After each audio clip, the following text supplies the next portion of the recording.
Hi friends, this is Ravi విడే.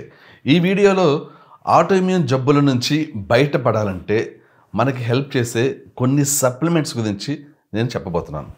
అందులో కొన్ని available ఉన్నాయి, కొన్ని ఇంకా అవైలబుల్ లేవు, ఫ్యూచర్లో రాబోతున్నాయి. వాటి గురించి చాలా డీటెయిల్గా చెప్తాను. ఈ వీడియో చాలా ఇంట్రెస్టింగ్గా ఉండబోతుంది. చివరి దాకా తప్పకుండా చూడండి. మీరు ఆటోఇమ్యూన్ జబ్బులతో బాధపడుతున్నా, లేకపోతే క్యాన్సర్తో బాధపడుతున్నా, ఇంకా ఏ ఇతర జబ్బులతో బాధపడుతున్నా ఈ వీడియో చివరిదాకా చూడండి. మీకు చాలా మంచి విషయాలు తెలుస్తాయి. వీడియో కాంటెంట్లోకి వెళ్లే ముందు మీకు ఒక చిన్న అప్డేట్. అదేంటి అంటే, ఈ సండే ఏదైతే వర్క్షాప్ కండక్ట్ చేద్దాం అనుకున్నానో హైదరాబాద్లో, అది క్యాన్సిల్ చేయడం జరిగింది. ఎగ్జామ్స్ వలనైతేనేంటి, ఎలక్షన్స్ వలనైతేనేంటి, అనేక మంది రావడానికి చాలా ఇబ్బంది పడుతున్నారు ఈ డేట్లో. అందువల్ల ఈ డేట్ని క్యాన్సిల్ చేయడమే బెటర్ అని అనిపించి ఈ డేట్ క్యాన్సిల్ చేయడం జరిగింది. నెక్స్ట్ వర్క్షాప్ ఎక్కడ జరగబోతుంది, ఎప్పుడు జరగబోతుంది అనేది ప్రస్తుతానికి అసలు ఆలోచించలేదు. ఒకవేళ ఉంటే I will tell you. Mostly next workshop ఇంకా ఉండకపోవచ్చు. వర్క్షాప్ బదులు డైరెక్ట్లీ ఇంకా నెక్స్ట్ వెల్నెస్ సెంటర్ ఓపెనింగే ఉండబోవచ్చు నెక్స్ట్ ఈవెంట్. సో అప్పటిదాకా వెయిట్ చేయండి. ఓకే, వీడియో కాంటెంట్లోకి వెళ్ళిపోదాం. ఆటోఇమ్యూన్ జబ్బుల నుంచి బయటపడేయాలంటే మనల్ని ఏ విధమైన సప్లిమెంట్స్ బాగా హెల్ప్ చేస్తాయి? నేను ఫస్ట్ ఆ సప్లిమెంట్స్ గురించి చెప్పే ముందు అసలు ఆటోఇమ్యూన్ జబ్బులు రావడానికి మెయిన్ రూట్ కాజ్ ఏంటనేది ఒకసారి మళ్ళీ చెప్తాను. ఆల్రెడీ చాలాసార్లు చెప్పాను, ఒకసారి క్విక్గా చెప్తాను. ఎందుకంటే ఇది క్విక్గా మీకు చెప్తేనే నెక్స్ట్ ఆ సప్లిమెంట్స్ గురించి ఎక్స్ప్లెయిన్ చేసేటప్పుడు మీకు ఈజీగా అర్థమవుతుంది. ఆటోఇమ్యూన్ జబ్బులు ఎందుకు వస్తాయి? మన ఇంటెస్టైన్స్లో ఫంగస్, ఈస్ట్, బ్యాక్టీరియా, ఈ మూడు సరైన లెవెల్స్లో ఉండాలి. Fungus, east, bacteria. ఫంగస్ బాగా తక్కువ ఉండి ఈస్ట్ బాగా తక్కువ ఉన్నా ఏం ప్రాబ్లం లేదు, హ్యాపీ. అసలు లేకపోయినా కూడా హ్యాపీ. కానీ ప్రతి ఒక్కరిలోనూ ఎంతో కొంత అమౌంట్లో ఫంగస్, ఈస్ట్ ఉంటూ ఉంటుంది. కానీ గట్ బ్యాక్టీరియా కానీ తక్కువైతే అప్పుడు అసలైన సమస్య వస్తుంది. ఎందుకనంటే గట్ బ్యాక్టీరియా బాగున్నప్పుడే ఈ ఫంగస్ కానీ ఈస్ట్ కానీ ఎక్కువగా పెరగవు మన స్టమక్లో, మన ఇంటెస్టైన్స్లో. పొరపాటున ఏదన్నా జరిగి మీ గట్ బ్యాక్టీరియా తగ్గితే మీ స్టమక్లో ఫస్ట్ బాగా పెరిగేది ఫంగస్. ఒక్కొక్కసారి ఈస్ట్ కూడా పెరుగుతుంటుంది. కానీ చాలా మందిలో మనం గమనించేది ఫంగస్ పెరుగుతుంటుంది ఇమీడియట్లీ గట్ బ్యాక్టీరియా తగ్గినప్పుడు. గట్ బ్యాక్టీరియా ఎలాంటి సందర్భాలు తగ్గుతుంటుంది? మీరు యాంటీబయాటిక్స్ తీసుకుంటున్నప్పుడు, vaccines, especially Covid vaccine, untested Covid vaccine తీసుకున్నప్పుడు చాలా మందిలో గట్ బ్యాక్టీరియా తగ్గిపోయింది. ఇలాగా టీబీ ఇలాంటివి వచ్చినప్పుడు, బాగా సివియర్ ఇల్నెస్ వచ్చినప్పుడు, అలాంటి సందర్భాల్లో మీ గట్ బ్యాక్టీరియా చచ్చిపోతుంటుంది. అలాంటి సందర్భాల్లో మీకు చాలా రిస్క్ ఉంటుంది. ఫంగస్ వల్ల ఆటోఇమ్యూన్ జబ్బులు వస్తాయి, ఈస్ట్ వల్ల ఆటోఇమ్యూన్ జబ్బులు రావు, బ్యాక్టీరియా వల్ల ఇమ్యూన్ జబ్బులు రావు. ఫంగస్ ఎప్పుడైతే ఎక్కువ అవుతుందో మన బాడీలో, అప్పుడది ఇనిషియల్లీ కొన్ని స్కిన్ ఇష్యూస్ ఇవ్వచ్చు, ఇనిషియల్లీ కొన్ని జాయింట్ పెయిన్స్ ఇవ్వచ్చు, లేకపోతే ఇంకా డిఫరెంట్ పెయిన్స్ ఇవ్వచ్చు. బట్ అది ప్రతిసారి నేను ఇవ్వడం ఎందుకు అని చెప్పేసి అది మీ ఇమ్యూన్ సిస్టమ్ని ఆటోమేట్ చేస్తుంది. అప్పుడే మీకు ఆటోఇమ్యూన్ జబ్బులు వస్తాయి. మీకు రొమటాయిడ్ ఆర్థరైటిస్ అవ్వచ్చు, సోరియాసిస్ అవ్వచ్చు, ఏదైనా అవ్వచ్చు. అది ఫంగస్ మీ ఇమ్యూన్ సిస్టమ్ని ఆటోమేట్ చేసేస్తుంది. ఇంకా నువ్వు చేసుకో, ఇంకా నువ్వు ఈ పలానా ఇది తింటే ఈ సైడ్ ఎఫెక్ట్, ఇది తింటే ఈ సైడ్ ఎఫెక్ట్, ఎందుకంటే అది తింటే నాకు నచ్చట్లేదు. సో ఇనిషియల్గా ఏం చేస్తుంది ఫంగస్? అలాంటిది ఏదైనా దానికి నచ్చని తిన్నప్పుడు అది ఇచ్చేది. బట్ ఇప్పుడు ఏం చేస్తుంది? ఇమ్యూన్ సిస్టమ్ ద్వారా ఆటోమేట్ చేస్తుంది ఈ ప్రాసెస్ని. సో ఫంగస్ అలా చేస్తుంటుంది. ఫంగస్ వల్లనే ఆటోఇమ్యూన్ జబ్బులు వస్తాయి. నెక్స్ట్ ఈస్ట్ ఓవర్గ్రో అవడం వల్ల ఎక్కువగా స్కిన్ రిలేటెడ్ ఇష్యూస్ వస్తుంటాయి. అలాగని చెప్పేసి ఓన్లీ స్కిన్ రిలేటెడ్గా పరిమితం కాదు, బట్ ఈస్ట్ అనేది ఆటోఇమ్యూన్ జబ్బులు ఇవ్వదు. మీకు ఒక ఎగ్జాంపుల్ చెప్తాను. కొన్ని సెబోరిక్ డెర్మటైటిస్ ఎందువల్ల వస్తుంది? ఈస్ట్ వల్ల వస్తుంది, ఫంగస్ వల్ల కాదు. ఫంగస్ వల్ల వచ్చేది సోరియాసిస్. అంటే సోరియాసిస్ ఆటోఇమ్యూన్ జబ్బు. ఎందువల్ల వస్తుంది? ఫంగస్ వల్ల. సెబోరిక్ డెర్మటైటిస్ ఆటోఇమ్యూన్ కాదు. ఎందువల్ల వస్తుంది? ఈస్ట్ వల్ల. అంటే ఒకవేళ మనం ఈస్ట్ని తగ్గించగలిగితే, బాడీలోంచి ఎలిమినేట్ చేయగలిగితే, అప్పుడు మీకు సెబోరిక్ డెర్మటైటిస్ జీవితకాలం పాటు మీరు దానితో బాధపడాల్సిన అవసరం లేదు, అది వెంటనే వెళ్ళిపోతుంది అది. కానీ సోరియాసిస్ లాంటివి అలాంటివి కాదు. మీరు ఫంగస్ని ఎలిమినేట్ చేసినా కూడా అది ఇమ్యూన్ సిస్టమ్ని ఆటోమేట్ చేసింది కాబట్టి మీకు స్టిల్ దాని సిమ్టమ్స్ కనిపిస్తూ ఉంటాయి చాలా కాలం పాటు. సో అలాగ ఉంటుంది ఫంగస్కి ఈస్ట్కి మధ్య డిఫరెన్స్. సో ఈస్ట్ ఏం చేస్తుంది? ఈస్ట్ ఎలాంటి ఇష్యూస్ని మీకు కలిగిస్తుంటుంది? మీకు సెబరిక్ డెర్మటైటిస్ ఈస్ట్ వల్ల వస్తుంది, anxiety east, sinus east, erectile dysfunction east, premature ejaculation east. So ఇలాగా ఈస్ట్గా సపరేట్ ఉంటాయి కొన్ని ఇవి అది కలెక్ట్ చేసే సిమ్టమ్స్.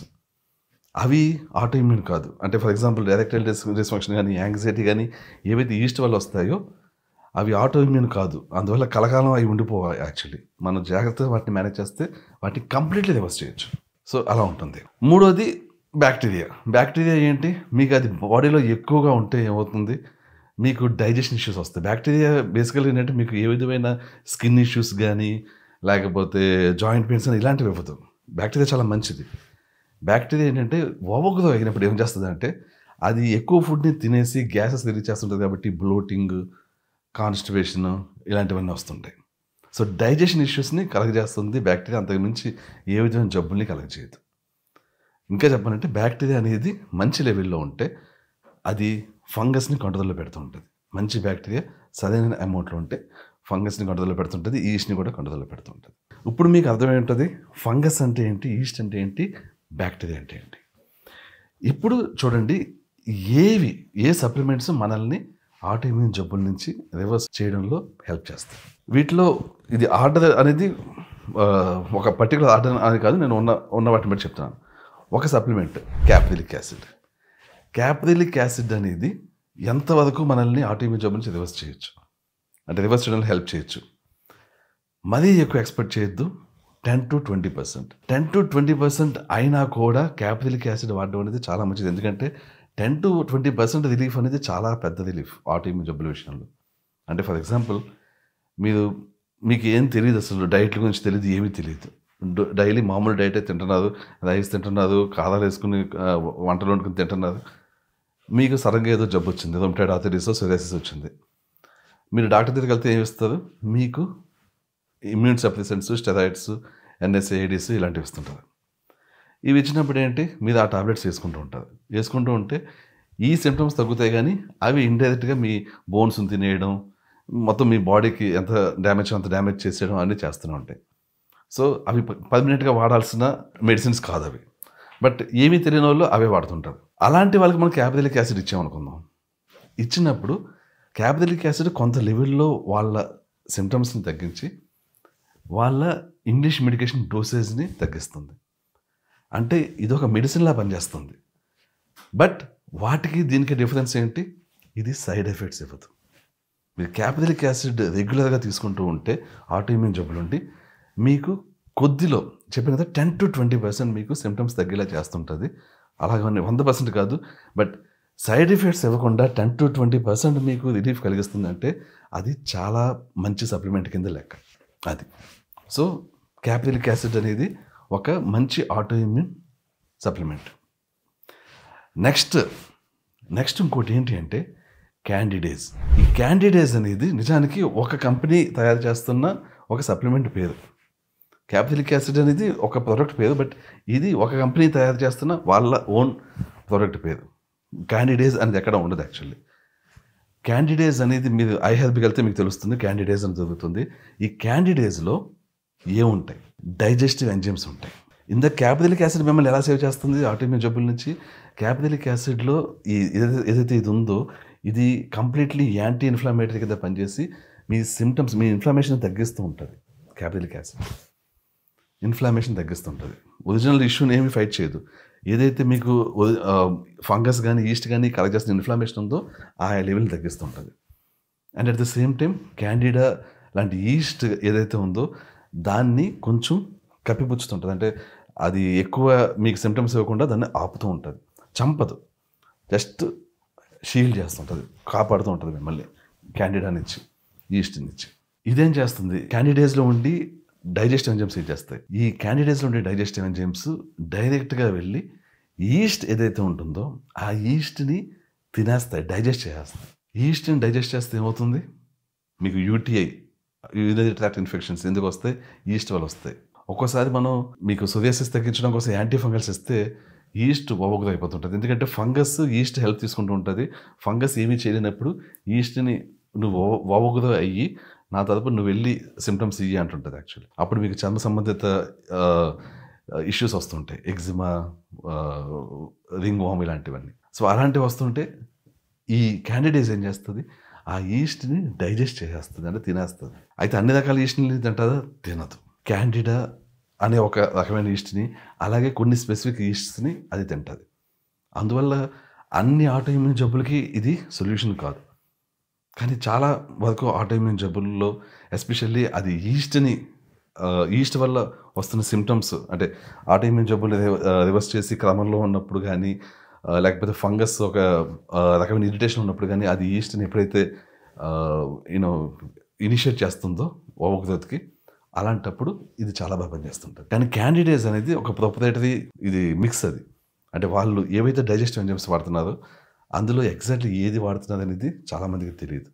అది వాళ్ళు రిజిస్టర్డ్ మిక్స్, పోటెంట్ మిక్స్ అది. అది ఎందుకు అలా ఉంది అని చెప్పేసి నేను రీసెర్చ్ చేస్తే తెలిసింది ఏంటి అంటే, వాళ్ళు చేస్తున్న పని ఏంటి అంటే, ఏదైతే ఈ క్యాండిడేస్ ఈ డైజెస్టివ్ ఎంజైమ్స్ ఉన్నాయో, అవి అన్ని రకాల పీహెచ్ లెవెల్స్‌లో కూడా యాక్టివ్‌గా ఉండి, చచ్చిపోకుండా ఉండి, బాడీలో ఎక్కడైనా సరే అంటే స్టమక్ నుంచి పెద్ద ప్రేగులు ఆల్మోస్ట్ మలద్వారం దాకా ఎక్కడున్నా సరే ఈస్ట్‌ని వెళ్ళి ఆ ఈస్ట్‌ని డైజెస్ట్ చేయాలి. ఆ ఉద్దేశంతో చేసిన ప్రొప్రైటరీ బ్లెండ్ అది. ఇప్పుడు ఎగ్జాక్ట్‌లీ ఇలాంటి డైజెస్టివ్ ఎంజైమ్స్ చేయడానికి నేను పూనుకున్నాను. బయోవెన్సర్ అనే ఒక కంపెనీ వాళ్ళతోటి టై అప్ అయ్యి ఇలాంటి ఒక ప్రొడక్ట్‌ని తయారు చేస్తున్నాం. క్యాండిడేస్ అనేది ఒక లిమిటెడ్ అమౌంట్‌లో పనిచేస్తుంది. సేమ్ అలాగే లిమిటెడ్ అమౌంట్‌లో కాకుండా ఇంకొంచెం ఎక్స్ట్రా అమౌంట్‌లో పనిచేసేలాగా అన్ని పీహెచ్ లెవెల్స్‌లో కూడా యాక్టివ్‌గా ఉండి సీరియస్‌గా నిజంగా ఈస్ట్‌ని చంపేలాగా డైజెస్టివ్ ఎంజైమ్స్‌ని నేను తయారు చేస్తున్నాను. ఇది ఇంకా నడుస్తుంది. ఇంకా ప్రయోగ దశలో ఉంది. ఇంకా ఫైనల్ కాలేదు. ప్రయోగ దశ ఫలించి ఇది ఫైనల్ అయ్యి కరెక్ట్ ప్రొడక్ట్ వస్తే మీకు చాలా మంచి ప్రొడక్ట్ ఒక చేతిలోకి వస్తుంది. క్యాప్రిలిక్ యాసిడ్‌తో పాటు మీది క్యాండిడేస్ కూడా వాడేదంటే మీకు చాలా చాలా హెల్ప్ అవుతుంది. అలాగే ఆటోఇమ్యూన్ జబ్బుల్లో హెల్ప్ అయ్యే ఇంకొక ప్రొడక్ట్ ఏంటి అంటే, క్యాండిడేస్ ఎలాగుందో క్యాండిడేస్ ఎక్స్ట్రా స్ట్రెంత్ అనేది ఇంకోటి ఉంది. అయితే క్యాండిడేస్ ఎక్స్ట్రా స్ట్రెంత్‌కి, క్యాండిడేస్‌కి కనెక్షన్ లేదు చెప్పాలంటే. క్యాండిడేస్ వేరు, క్యాండిడేస్ ఎక్స్ట్రా స్ట్రెంత్ వేరు. క్యాండిడేస్ ఎక్స్ట్రా స్ట్రెంత్ అనేది నథింగ్ బట్ ఏవైతే ఇందాక నేను చెప్పిన డైజెస్టివ్ ఎంజైమ్స్ ఉన్నాయో అవి తక్కువ అమౌంట్‌లో ఉండి, ఏవైతే ఈస్ట్‌కి వ్యతిరేకంగా పనిచేసి ఉన్నాయో ఇంగ్రీడియంట్స్ వాటన్నిటిని కలిపి మిక్స్ చేసి క్యాండిడేస్ ఎక్స్ట్రా స్ట్రెంత్ అనేది తయారు చేశారు. బట్ నిజానికి ఇదంత ఎఫెక్టివ్ కాదు. డబ్బులు బాగానే ఉండి ఫైనాన్షియల్ ఇష్యూస్ అస్సలు లేవు, బాగా రిచ్ అనుకున్న వాళ్ళు క్యాండిడేస్ ఎక్స్ట్రా స్ట్రెంత్ అనేది తీసుకోవచ్చు. అది చాలా కొద్ది మొత్తంలో పనిచేస్తుంది. అంటే నేను ఇందాక క్యాప్రిలిక్ యాసిడ్ 10-20% మిమ్మల్ని ప్రొటెక్ట్ చేస్తుందని చెప్పాను. క్యాండిడేస్ అనేది కూడా ఇంచుమించుగా అంతే లెవెల్‌లో ప్రొటెక్ట్ చేస్తుంది. బట్ కొన్ని సందర్భాల్లో అది ఈవెన్ 40-50% దాకా కూడా వెళ్ళొచ్చు. కొన్ని సందర్భాల్లో అవి ఇప్పుడు ఎక్స్‌ప్లెయిన్ చేయట్లేదు, చాలా టైం పడుతుంది. కానీ కొన్ని సందర్భాల్లో అది 40-50% కూడా మీకు మిమ్మల్ని ప్రొటెక్ట్ చేస్తుంది. కొన్ని స్పెసిఫిక్ ఆటోఇమ్యూన్ జబ్బుల విషయంలో. బట్ క్యాండిడేస్ ఎక్స్ట్రా స్ట్రెంత్ అనేది ఏదైతే ఉందో అది చెప్పాలంటే 5-10% మాత్రమే అది మిమ్మల్ని ప్రొటెక్ట్ చేసేది. సో మీరు మిస్టేక్ అవ్వకండి నేమ్ చూసి. క్యాండిడేస్ ఎక్స్ట్రా స్ట్రెంత్ ఉంది కాబట్టి ఎక్స్ట్రా స్ట్రెంత్ అనేది ఎక్స్ట్రా అది ఇంకా మంచిది అనుకోవద్దు. అందులో ఉన్న ఇంగ్రీడియంట్స్ అన్నీ కూడా యాంటీ ఫంగల్, యాంటీ ఈస్టే. బట్ నాట్ అంత పవర్ఫుల్ కాదు అవి. They are not that much powerful. So అందువల్ల క్యాండిడేస్ ఎక్స్ట్రా స్ట్రెంత్ లాంటి ప్రోడక్ట్ అయితే ప్రస్తుతానికి తయారు చేసి ప్లాన్‌లో లేవు. ఎందుకంటే చాలా అది ప్రొవైడ్ చేసి ఉపయోగం చాలా తక్కువ. సో దాన్ని తర్వాత చూద్దాం. ప్రస్తుతానికైతే దాన్ని పక్కన పెట్టాం మేము. ప్రస్తుతానికైతే క్యాండిడేస్ అనేది తయారు చేయడానికి ప్రయత్నిస్తున్నాం. Of course caprylic acid already nutrition నుంచి ఉంది. అది కొత్తగా కనిపెట్టాల్సింది అనేది ఏం లేదు. అది ఆల్రెడీ కనిపెట్టబడింది. సో దాన్ని మేము ప్రొడ్యూస్ చేస్తున్నాం. నెక్స్ట్ దానికి వద్దాం. Auto immunity. నేను ఆల్రెడీ దీని గురించి చెప్పాను. ఆల్మోస్ట్ 2 months బ్యాక్ ఇప్పుడు దీని గురించి రివీల్ చేశాను.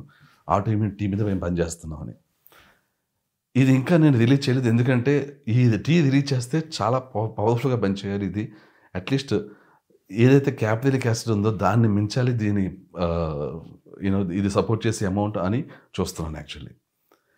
ఆల్రెడీ ఏదైతే మా కేశ పునర్జీవని ఉందో అది స్కాల్ప్ ఇన్ఫ్లమేషన్ని హీల్ చేస్తుంది. అది చాలా చాలా బాగా పనిచేస్తుంది. చాలా మంచి రివ్యూస్ వచ్చినాయి దానికి. చాలామంది జుట్టు రివర్స్ అయిన వాళ్ళు, స్కాల్ప్ ఇన్ఫ్లమేషన్ తగ్గిన వాళ్ళు చాలామంది దాని గురించి చెప్తూ వచ్చారు. సో కేశ పునర్జీవని అనేది నిజంగా చాలా మంచి సక్సెస్ అది. నిజానికి కేశ పునర్జీవని అనేది జుట్టు పెంచేది అన్నట్లు కాదు బేసికలీ. అది స్కాల్ప్ ఇన్ఫ్లమేషన్ని తగ్గించేది. సో స్కాల్ప్ ఇన్ఫ్లమేషన్ తగ్గించడం వల్ల ఆటోమేటిక్గా హెయిర్ పెరుగుతుంటుంది. తల మీద వాపు ఉంటే ఆటోమేటిక్గా ఆ వాచిపోయిన ఆ కణాల నుంచి హెయిర్ సరిగ్గా రాదు, హెయిర్ ఊడిపోతుంటుంది, పడిపోతుంటుంది, ఈ హెయిర్ ఫాలికల్స్ చచ్చిపోతుంటాయి. ఇది హెయిర్ ఫాలికల్స్ చచ్చిపోకుండా అక్కడ ఇన్ఫ్లమేషన్ లేకుండా, వాపు లేకుండా చేస్తుంది కేశ పునర్జీవని. అయితే కేశ పునర్జీవని అనేది ఓన్లీ స్కాల్ప్ ఇన్ఫ్లమేషన్ టార్గెట్ చేస్తుంది. ఏదైతే నేను ఆటో ఇమ్యూన్ టీ చెప్తున్నానో అంటే కేశ పునర్జీవని సబ్సెట్ అయితే ఇది సూపర్ సెట్ అనమాట. ఇది ఓన్లీ స్కాల్ప్ ఇన్ఫ్లమేషన్ అని కాదు, ఇది ఓవరాల్ బాడీలో ఉన్న ఇన్ఫ్లమేషన్ని టార్గెట్ చేస్తుంది. బాడీలో ఎక్కడ ఇన్ఫ్లమేషన్ ఉన్నా అక్కడికి వెళ్ళి అది హీల్ చేసేలాగా దీన్ని డిజైన్ చేయబోతున్నాం. ఇది ఎంతవరకు మిమ్మల్ని సపోర్ట్ చేస్తుంది అంటే నా టార్గెట్ అయితే 30% దాకా మిమ్మల్ని సపోర్ట్ చేయాలి. నేనేం చెప్పాను, క్యాప్రిలిక్ యాసిడ్ 10 to 20% చెప్పాను. ఇది 30% దాకా సపోర్ట్ చేయాలి అన్న ఉద్దేశంతో దీని మీద వర్క్ చేస్తున్నాను నేను. అది అందులో ఎంతవరకు సక్సెస్ అవుతాం అనేది ఇప్పుడు దీని మీద ఏవైతే ప్రయోగాలు చేస్తున్నామో ఆ ప్రయోగాల రిజల్ట్స్ని బట్టి తెలుస్తుంది. బట్ ఆటో ఇమ్యూన్ టీ అనేది డెఫినెట్లీ రాబోయే కొంతకాలంలో మీ ముందుకు వస్తుంది. ఎగ్జాక్ట్ టైం నేను అప్పుడే చెప్పలేను, ఎందుకంటే దాన్ని మోస్ట్ పవర్ఫుల్ చేసే కానీ బయటకు తెరిచేద్దామని నేను వెయిట్ చేస్తున్నాను. అది ఈ ఆటో ఇమ్యూన్ టీ విషయంలో మాత్రం ఇదంతా మా ఇన్హౌసే జరుగుతుంది. దీని మీద ప్రయోగాలు కానీ దీని పరీక్షలు కానీ అన్నీ కూడా. అయితే లాస్ట్ది చాలా చాలా ఇంపార్టెంట్ ఇది. అదేంటి అంటే ప్రోబయాటిక్స్. మిమ్మల్ని ఆటో ఇమ్యూన్ జబ్బుల నుంచి అన్నిటికంటే బాగా రక్షించేది, సేవ్ చేసేది ప్రోబయాటిక్స్. నిజానికి పేరెంట్స్కి ఆటో ఇమ్యూన్ జబ్బులు ఉండి వాళ్ళ నుంచి పిల్లలకి ఫంగస్ కానీ ఈస్ట్ కానీ పాకుతుంది గ్యారంటీగా. నేను చెప్పిన కొన్ని వీడియోస్లో ఇది తెలిసాక చాలామంది భయపడుతున్నది ఎలాగ దీన్ని ఆపడం అనేది. దీన్ని ఆపాలి అంటే క్యాప్రిలిక్ యాసిడ్ ఫస్ట్ ఇమీడియట్లీ అయితే వాడమని చెప్పాను. బట్ దానికంటే ఇంపార్టెంట్ సరైన ప్రోబయాటిక్స్ వాడడం. సరైన ప్రోబయాటిక్స్ వాడితే పిల్లలకి వాళ్ళలో తల్లిదండ్రుల్లో ఫంగస్ ఉన్న ఆటోఇమ్యూన్ జబ్బులు ఉన్న అవి పిల్లలకి రాకుండా చాలా వరకు ప్రొటెక్ట్ చేస్తూ ఉంటాయి. ఈ సరైన ప్రోబయాటిక్స్ అని ఎందుకంటారంటే ప్రోబయాటిక్స్ అన్ని ఆటోఇమ్యూన్ జబ్బులకి సేమ్ ఉండవు.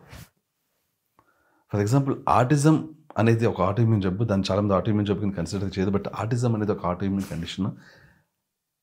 ఆటిజంకి సపరేట్ ప్రోబయాటిక్స్ ఉంటాయి. అలాగే రొమటాయిడ్ ఆర్థరైటిస్కి, సోరియాసిస్కి సపరేట్ ప్రోబయాటిక్స్ ఉంటాయి. ఇలాగ డిఫరెంట్ జబ్బులకి డిఫరెంట్ ఆటోఇమ్యూన్ కండిషన్స్కి డిఫరెంట్ ప్రోబయాటిక్స్ కరెక్ట్గా పనిచేస్తాయి.